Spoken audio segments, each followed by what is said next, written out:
कांग्रेस की महासचिव कुमारी शैलजा हमारे साथ मौजूद हैं। 20 तारीख को करनाल में तिरंगा यात्रा युवाओं के समर्थन में कुमारी शैलजा जी निकालने जा रही हैं। उसमें किरण चौधरी जी रहेंगे, कांग्रेस के तमाम बड़े नेता रहेंगे।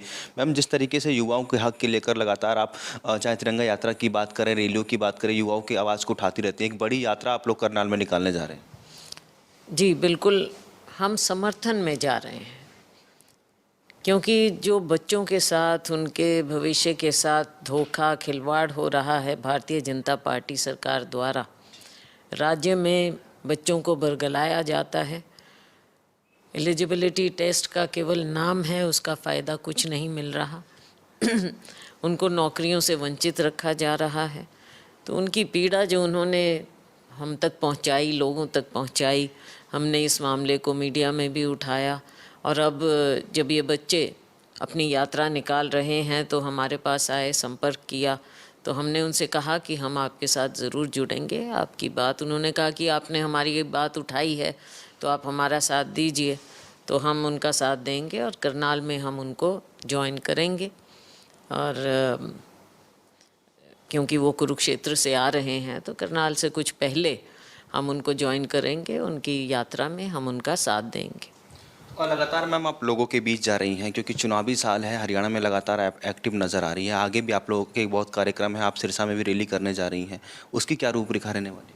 वो तो वहाँ के लोग आए थे कि हम वहाँ पर प्रोग्राम करना चाह रहे हैं, तो हमने कहा ठीक है, करो, अच्छी बात है।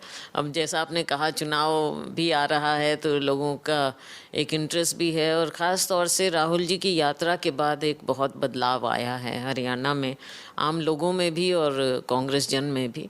तो उसी के तहत ये कार्यक्रम होगा, हाथ से हाथ जोड़ो, और वहाँ हम जाएंगे। और हमको रणदीप जी भी, किरण चौधरी जी भी वहाँ पर साथ में आएंगे। तो लोगों की बात वहाँ पर, जो भारतीय जनता पार्टी सरकार है, उनके जो भी मुद्दे हैं उनके खिलाफ उनको हम जनता के मुद्दे उठाएंगे। एक तरफ विपक्षी दलों की बैठक बेंगलोर में हो रही है, कल एनडीए बैठक करने जा रही है। 24 और 30 आमने सामने नज़र आ रहा है। एनडीए कह रही है कि हमारे पास 30 पार्टियां हैं, विपक्षी पार्टी के पास 24 हैं। इसको किस तरीके से देखते हैं? आप पहले खुद देख लीजिए। अब भारतीय जनता पार्टी को क्या ज़रूरत पड़ी बैसाखियों की? अगर वो खुद अपने दम पर इतने मजबूत हैं तो क्या ज़रूरत पड़ी? और क्या ये नंबर्स गेम में? हमारी तो मीटिंग है ही। देखो, हम हैं विपक्ष में, और विपक्ष में आपने देखा कि सबके अलग अलग नंबर्स हैं, अलग अलग सबकी स्ट्रेंथ भी हैं, मजबूतियाँ हैं। तो सब मिलजुल कर ये देखा है कि भाई जो भारतीय जनता पार्टी की विचारधारा है, आरएसएस की विचारधारा है, एक तरफ वो है, आइडियोलॉजी की बात है, और दूसरी ओर जो हमारे राज्यों के साथ भी, जैसे विपक्ष के द्वारा रूल राज्य हैं, उनके साथ भेदभाव होता है। और तीसरी बात कि जिस तरह से केंद्र सरकार चल रही है, तो इन सब बातों को देखते हुए ये सब पार्टियां हमारे इकट्ठा हो रहे हैं, बेंगलोर में इकट्ठा हो रहे हैं। तो वो एक अलग नीति के तहत है।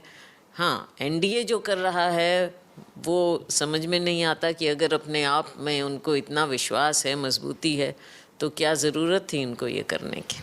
एनडीए की हम बात कर रहे हैं मैम, हरियाणा की आप वरिष्ठ नेता हैं, काफ़ी एक्टिव हम हरियाणा में रहती हैं। जेजेपी बीजेपी का गठबंधन है, जेजेपी को भी न्योता मिला है। अजय सिंह चौटाला कह रहे हैं वो भी एनडीए की बैठक में जाएंगे। चुनाव उन्होंने यमुना पार कर लड़ा था कि हम यमुना पार बीजेपी को करा देंगे। अब दोनों पार्टियां गठबंधन में हैं, किस तरीके से आप देखती हैं? देखिए, बात ये है कि जेजेपी ने अपना जो भी इनका जनाधार था, पिछली बार जो भी वोट इनको मिली वो बीजेपी के खिलाफ मिली थी। और जब से ये बीजेपी के साथ जुड़ गए, सत्ता का सुख भोग लिया, अब जनता इनसे दूर जा चुकी है। तो इन्हें ये लगता है कि अपने आप में ये बिल्कुल ख़त्म हो जाएंगे। तो शायद उसी के तहत अब ये बीजेपी के साथ जाना पसंद कर रहे हैं। लेकिन अगला चुनाव जब आएगा तब आप देख लेंगे, नतीजे देख लेंगे कि इनका कोई, वैसे तो बीजेपी का भी कुछ नहीं रहा, लेकिन इन्होंने क्योंकि बीजेपी के खिलाफ वोट मांगा था, तो जनता में इनसे बहुत भारी नाराज़गी है। बहुत बहुत धन्यवाद मैम खबर अभी तक से बातचीत करने के लिए। तो ये थी कांग्रेस की महासचिव कुमारी शैलजा, जिन्होंने तमाम मुद्दों पर खबरें अभी तक से खास बातचीत की। मेरे सहयोगी जस्सी के साथ राजा पटेल, दिल्ली खबरें अभी तक।